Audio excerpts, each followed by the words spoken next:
राहुल और उसके दोस्त अक्सर छुट्टियों में नए नए एडवेंचर की तलाश में निकल पड़ते थे। इस बार उन्होंने तय किया कि वे एक ऐसी जगह जाएंगे जहां कोई जाने से डरता था।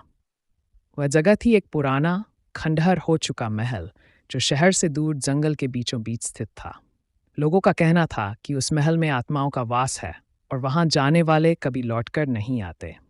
महल का रहस्य राहुल और उसके दोस्तों को डर तो नहीं लगता था, लेकिन उस महल की कहानियों ने उनके मन में थोड़ी बेचैनी जरूर पैदा कर दी थी। वे महल की ओर चल पड़े।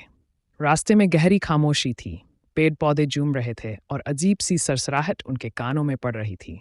जब वे महल के पास पहुंचे तो चारों ओर घना अंधेरा छा गया था। महल की दीवारें टूट चुकी थीं, उसकी खिड़कियों में से हवा के झोंके निकल रहे थे और दरवाजे चीख रहे थे। पहली रात राहुल और उसके दोस्त महल के अंदर दाखिल हुए। अंदर का माहौल बहुत ही भयानक था। दीवारों पर धूल की मोटी परत चढ़ी हुई थी, फर्श पर अजीब से निशान थे और हवा में अजीब सी गंध थी। सबने तय किया कि वे महल की पहली मंजिल पर रात बिताएंगे। रात पड़ती गई और धीरे धीरे सभी सो गए, पर राहुल को नींद नहीं आ रही थी। उसे ऐसा महसूस हो रहा था कि कोई उसे देख रहा है। अचानक उसे एक ठंडी हवा का झोंका महसूस हुआ। उसने उठकर इधर उधर देखा, लेकिन कोई नहीं था। तभी उसे एक दरवाजे के पीछे किसी की परछाई दिखी। राहुल का दिल तेजी से धड़कने लगा। उसने हिम्मत जुटाई और दरवाजे के पास गया। जैसे ही उसने दरवाज़ा खोला, वहां कुछ नहीं था, लेकिन अब उसके कानों में एक धीमी सी आवाज़ गूंज रही थी, जैसे कोई कुछ फुसफुसा रहा हो। खौफ की शुरुआत राहुल ने अपने दोस्तों को जगाने की कोशिश की, लेकिन वे गहरी नींद में थे। तभी उसे लगा कि उस कमरे में वह अकेला नहीं है। उसने चारों ओर देखा, लेकिन कुछ नहीं दिखा। अचानक एक भयानक चीख उसके कानों में पड़ी। राहुल ने तुरंत कमरे से बाहर भागने की कोशिश की, लेकिन जैसे ही वह दरवाजे पास पहुंचा, दरवाजा अपने आप बंद हो गया। उसकी सांसें तेज हो गई और उसे एहसास हुआ कि यह जगह वाकई में भूतिया है। रहस्यमयी घटनाएं सुबह होते ही राहुल ने अपने दोस्तों को सारी बात बताई। उन्होंने सोचा कि यह महज उसका वहम हो सकता है, लेकिन जैसे जैसे दिन बीतता गया, महल में और भी अजीब घटनाएं होने लगीं। कभी दरवाजे अपने आप खुल जाते, तो कभी फर्नीचर अपने आप खिसकने लगता। सबसे भयानक बात यह थी कि हर रात उन्हें किसी के चलने की आवाज़ें सुनाई देतीं, लेकिन जब वे जाकर देखते तो वहाँ कोई नहीं होता। रातें और डरावनी होती गई।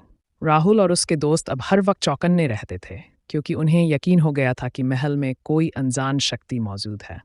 सच का सामना आया एक रात, जब सब सोने की तैयारी कर रहे थे, तो अचानक सभी लाइटें बंद हो गईं। कमरे में अंधेरा छा गया और एक भयानक ठंडी हवा चलने लगी। तभी एक स्त्री की छाया दिखाई दी, जो धीरे धीरे उनकी ओर बढ़ रही थी। सभी दोस्त डर से कांपने लगे। वह छाया पहले राहुल के पास आई और उसने उससे कहा, तुम्हें यहाँ नहीं आना चाहिए था। अब तुम सबकी मौत निश्चित है। यह सुनकर सबके होश उड़ गए। राहुल ने हिम्मत जुटाकर उससे पूछा, तुम कौन हो और हमसे क्या चाहती हो? उस आत्मा ने बताया कि वह इस महल की रानी थी, जिसे सालों पहले इस महल के राजा ने धोखे से मार दिया था। उसकी आत्मा तब से इस महल में भटक रही है और जो भी यहाँ आता है, वह उसे अपनी मौत के मुंह में ले जाती है। आखिरी रात राहुल और उसके दोस्तों ने फैसला किया कि अब उन्हें यहाँ से भागना चाहिए, लेकिन भागना इतना आसान नहीं था। आत्मा ने उन्हें चारों ओर से घेर लिया। वे जैसे ही महल के दरवाजे की ओर भागे, दरवाजा अपने आप बंद हो गया। सभी दोस्त एक दूसरे को देख रहे थे और उनके चेहरे पर मौत का डर साफ झलक रहा था। आत्मा ने उन्हें बताया कि महल से भागने का एक ही तरीका है। उन्हें राजा की हत्या का बदला लेना होगा। लेकिन राजा तो कब का मर चुका था। आत्मा ने बताया कि उसकी आत्मा अभी भी इस महल में कैद है और जब तक राजा की आत्मा को मुक्ति नहीं मिलेगी, वह किसी को नहीं छोड़ेगी। अंतिम फैसला राहुल और उसके दोस्तों ने तय किया कि वे किसी भी तरह राजा की आत्मा को मुक्ति दिलाएंगे। उन्होंने महल के तहखाने में जाने का फैसला किया, क्योंकि उन्हें लगा कि वहीं राजा की आत्मा कैद हो सकती है। तहखाना बेहद डरावना था और वहां की हवा भी भारी थी। जब वे तहखाने के दरवाजे तक पहुंचे, तो दरवाजा अपने आप खुल गया।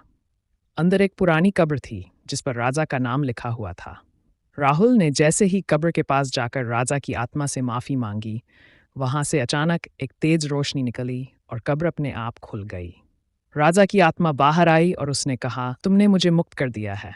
अब तुम सब भी इस महल से आज़ाद हो सकते हो। मुक्ति का मार्ग जैसे ही राजा की आत्मा गायब हुई, महल की सभी भूतिया गतिविधियां भी बंद हो गईं। राहुल और उसके दोस्तों ने तुरंत महल से बाहर निकलने का फैसला किया। जब वे बाहर आए तो सूरज की किरणें उन्हें छू रही थीं और उन्हें महसूस हुआ कि वे एक भयानक अनुभव से बाहर निकल चुके हैं। समाप्ति राहुल और उसके दोस्तों ने कसम खाई कि वे फिर कभी किसी भूतिया जगह पर नहीं जाएंगे। महल अब भी वहां खड़ा था, लेकिन अब वह शांत था।